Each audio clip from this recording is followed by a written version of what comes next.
আয়োজনটা হচ্ছে হলো আপনার জন্মাষ্টমী উপলক্ষে পুনর্মিলনী একটা বাংলাদেশ পূজা উদযাপন ফ্রন্ট এবং হিন্দু বৌদ্ধ খ্রিস্টান ঐক্য ফ্রন্টের হিন্দু বৌদ্ধ খ্রিস্টান ঐক্য ফ্রন্টের পক্ষ থেকে আজকের এই অনুষ্ঠানটার আয়োজন করা হয়েছে, যাতে এবং দেশনায়ক তারেক রহমান উনি দেখা গেল যে সবার সাথে সনাতনী ধর্মের যারা বিভিন্ন জেলার নেতৃত্ব আছে তাদের সাথে ভার্চুয়ালি উনি কথা বলবেন, এবং মত বিনিময় একটা সভা হবে এখানে।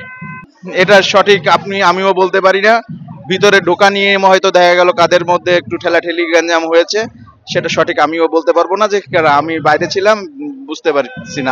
আপনিও যেমন দেখছেন আমিও সেরকম দেখছি।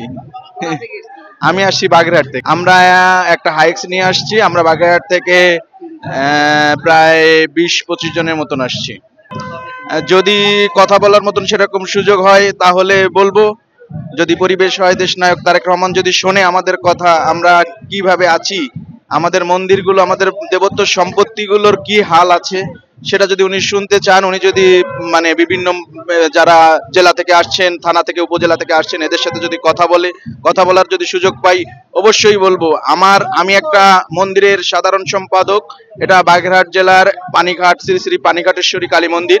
এটা একটা ঐতিহ্যবাহী এবং প্রাচীন মন্দির। এই মন্দিরে আমি দায়িত্ব পালন করি, কিন্তু সেখানে আমাদের মন্দিরে আমরা দেবত্ব সম্পত্তি নিয়ে বেশ কিছু মামলা আছে, আমরা মামলায় জয়লাভ করেছি 2 বার করে। বিআরএস রেকর্ড আমাদের নামে, সেখান থেকে গাছ বিক্রি করে দিচ্ছে, সেইখান থেকে সুবরি জোর করে পেড়ে নিয়ে যাচ্ছে।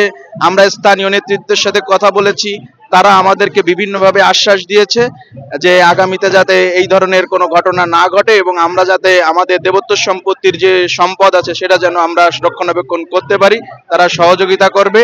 এবং এর জন্য আমরা চাই যে কেন্দ্রীয় নেতৃত্ব এবং দেশ নায়ক তারেক রহমান তিনি একটি আমাদের আশ্বাস দেবেন, এবং যাতে আমাদের যে দেবত্ব সম্পত্তিগুলো আছে তারা যেন আমরা সঠিকভাবে রক্ষণাবেক্ষণ করতে পারি, তার জন্য যথাযথ